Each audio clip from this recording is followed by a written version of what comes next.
Hi friends, ಈ ರೀತಿ ಒಮ್ಮೆ ನಾಟಿ ಕೋಳಿ ಸಾರು ಟ್ರೈ ಮಾಡಿ ನೋಡಿ. ಟೇಸ್ಟ್ ಅಂತೂ ತುಂಬ ಚೆನ್ನಾಗಿತ್ತು. ಅದಕ್ಕೆ ಬೇಕಾಗಿರುವಂಥ ಇಂಗ್ರೀಡಿಯೆಂಟ್ಸ್ ನೋಡೋಣ.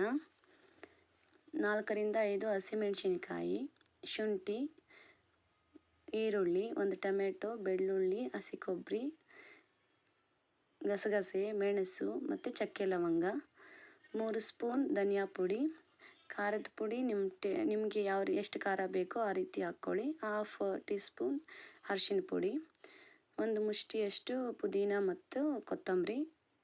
ಈ ನಾಟಿ ಕೋಳಿ ಸಾರಿಗೆ ಮೇನ್ ಇಂಗ್ರೀಡಿಯೆಂಟ್ ಬಂದು ಇದೆ ಕಡಲೆ ಬೀಜ. ಹುರ್ಕೊಂಡು ರೆಡಿ ಮಾಡಿ ಇಟ್ಕೊಂಡಿರಬೇಕು.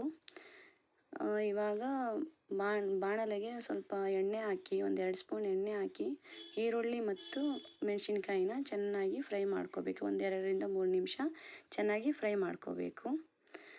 ಫ್ರೆಂಡ್ಸ್, ನಾನು ಈ ವಿಡಿಯೋದಲ್ಲಿ ನಿಮಗೆ ಕೊನೆಯಲ್ಲಿ ಒಂದು ಕ್ವೆಶ್ಚನ್ ಕೇಳ್ತೀನಿ. ಆ ಕ್ವೆಶ್ಚನ್ಗೆ ಆನ್ಸರ್ ಗೆಸ್ ಮಾಡಿ ನನಗೆ ಕಮೆಂಟ್ ಬಾಕ್ಸಲ್ಲಿ ತಿಳಿಸಿ. ನೋಡೋಣ ಎಷ್ಟು ಜನಕ್ಕೆ ಆನ್ಸರ್ ಗೊತ್ತು ಅಂತ. ಸೊ ಇವಾಗ ಇದಕ್ಕೆ ಶುಂಠಿ ಮತ್ತು ಬೆಳ್ಳುಳ್ಳಿ 2 ಆ್ಯಡ್ ಮಾಡಿ ಮೀಡಿಯಮ್ ಫ್ಲೇಮಲ್ಲಿ 2 ರಿಂದ 3 ನಿಮಿಷ ಚೆನ್ನಾಗಿ ಫ್ರೈ ಮಾಡ್ಕೋಬೇಕು. ಅದಾದ ಮೇಲೆ ಇನ್ನು ಉಳಿದಿರೋವಂಥ ಎಲ್ಲ ಇಂಗ್ರೀಡಿಯೆಂಟ್ಸ್ ಹಾಕ್ಕೊಂಡು ಅದನ್ನು ಕೂಡ ಮೀಡಿಯಮ್ ಫ್ಲೇಮಲ್ಲಿ 1-2 ರಿಂದ 3 ನಿಮಿಷ ಚೆನ್ನಾಗಿ ಫ್ರೈ ಮಾಡ್ಕೊಳ್ಳಿ. ಅದಾದಮೇಲೆ 1 ಟೊಮೆಟೊ ಮತ್ತು ಪುದೀನ ಇವೆರಡನ್ನು ಸೇರಿಸ್ಕೊಂಡು ಚೆನ್ನಾಗಿ ರೆಡ್ ಕಲರ್ ಬರೋ ಹಾಗೆ ಚೆನ್ನಾಗಿ ಫ್ರೈ ಮಾಡ್ಕೋಬೇಕು. ಇದನ್ನೆಲ್ಲ ಫ್ರೈ ಮಾಡಿದ್ದಾದಮೇಲೆ ಸ್ವಲ್ಪ ಹೊತ್ತು ಅದನ್ನು ಆರಲಿಕ್ಕೆ ಬಿಡಿ.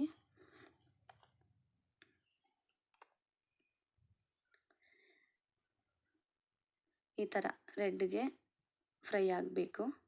ಇದೆಲ್ಲ ಆರಿದ ಮೇಲೆ ಮಿಕ್ಸಿ ಜಾರಿಗೆ ಇದನ್ನೆಲ್ಲ ನೀವು ಟ್ರಾನ್ಸ್ಫರ್ ಮಾಡಿಕೊಂಡು ಚೆನ್ನಾಗಿ ಇದನ್ನೆಲ್ಲ ಮಿಕ್ಸಿ ಜಾರ್ಗೆ ಹಾಕ್ಕೊಂಡು ಚೆನ್ನಾಗಿ ರುಬ್ಕೊಳ್ಳಿ.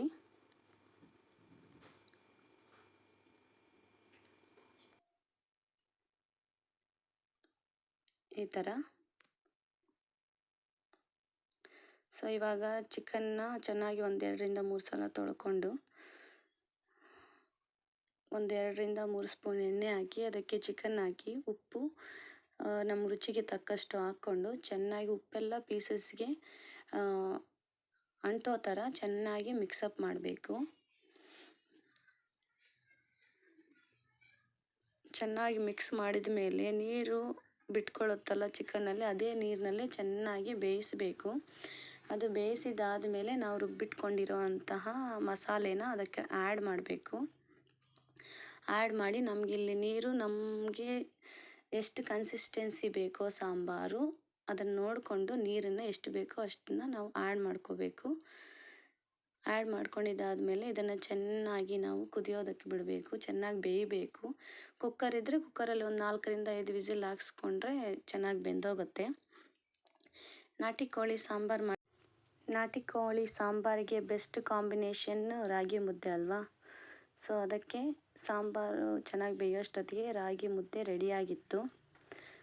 ಬಿಸಿ ರಾಗಿ ಮುದ್ದೆ ಜೊತೆ ನಾಟಿ ಕೋಳಿ ಸಾಂಬಾರು ಸೂಪರ್ ಕಾಂಬಿನೇಷನ್. ಟೇಸ್ಟ್ ಅಂತೂ ತುಂಬ ಚೆನ್ನಾಗಿತ್ತು. ನೀವು ಕೂಡ ಒಮ್ಮೆ ಟ್ರೈ ಮಾಡಿ ನೋಡಿ. ನಾವು ಊಟ ಮಾಡಿದ ನಂತರ ಅಮ್ಮ ಅವರ ತೋಟದ ಹತ್ರ ಹೋಗಿದ್ವಿ. ಬೆಂಗಳೂರಿಗೆ ಬರ್ತಿದ್ವಲ್ಲ, ಹಾಗಾಗಿ ಸ್ವಲ್ಪ ತರಕಾರಿ ಏನಾದರೂ ಇದ್ದರೆ ಕಿತ್ಕೊಬರೋಣ ಅಂತ ಹೋಗಿದ್ವಿ.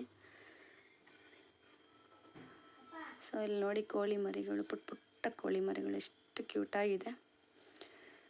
ಅಲ್ಲಿ ಹೋಗಿ ಅಮ್ಮನ ಜೊತೆ ಸ್ವಲ್ಪ ಹೊತ್ತು ಮಾತಾಡಿಕೊಂಡು ಅಲ್ಲೇ ಇದ್ವಿ. ಮತ್ತು ಅಲ್ಲೇ ಶೆಡ್ ಹಿಂದ್ಗಡೆ ಹಸಿಮೆಣ್ಸಿನ್ಕಾಯಿ ಇತ್ತಂತೆ. ಅದಕ್ಕೆ ಅಮ್ಮ ಹೋಗ್ಬಿಟ್ಟು ಹಿಂದ್ಗಡೆ ಹಸಿಮೆಣ್ಸಿನ್ಕಾಯಿ ಕಿತ್ಕೋಗು, ತರಕಾರಿ ಏನಾದರೂ ಇದ್ದರೆ ನೋಡು, ನಿಮ್ಗೆ ತೊಗೊಂಡೋಗೋಕ್ಕಾಗತ್ತೆ ಅಂತ ಹೇಳಿದ್ರು. ಸೊ ಹೋಗಿ ನಾನು ತರಕಾರಿ, ಹಸಿಮೆಣ್ಸಿನ್ಕಾಯಿ, ಟೊಮೆಟೊ, ಬದನೆಕಾಯಿ ಇವೆಲ್ಲ ಇತ್ತು, ಕಿತ್ಕೊಂಡು ಬಂದೆ. ಸೊ ನಾನು ನಿಮಗೆ ಹೇಳಿದ್ನಲ್ಲ ಲಾಸ್ಟಲ್ಲಿ ನಿಮಗೊಂದು ಪ್ರಶ್ನೆ ಇರುತ್ತೆ, ಅದಕ್ಕೆ ಆನ್ಸರ್ ಗೆಸ್ ಮಾಡಿ ಕಮೆಂಟ್ ಬಾಕ್ಸಲ್ಲಿ ತಿಳಿಸಿ ಅಂತ. ಸೊ ಅದು ಅನ್ನ ಮಾಡಲಿಕ್ಕೆ ಬಾರದಂಥ ಅಕ್ಕಿ ಯಾವುದು? ಫ್ರೆಂಡ್ಸ್, ನಿಮಗೆ ವಿಡಿಯೋ ಇಷ್ಟ ಆಗಿದ್ದರೆ ಪ್ಲೀಸ್ ಲೈಕ್, ಶೇರ್ ಆ್ಯಂಡ್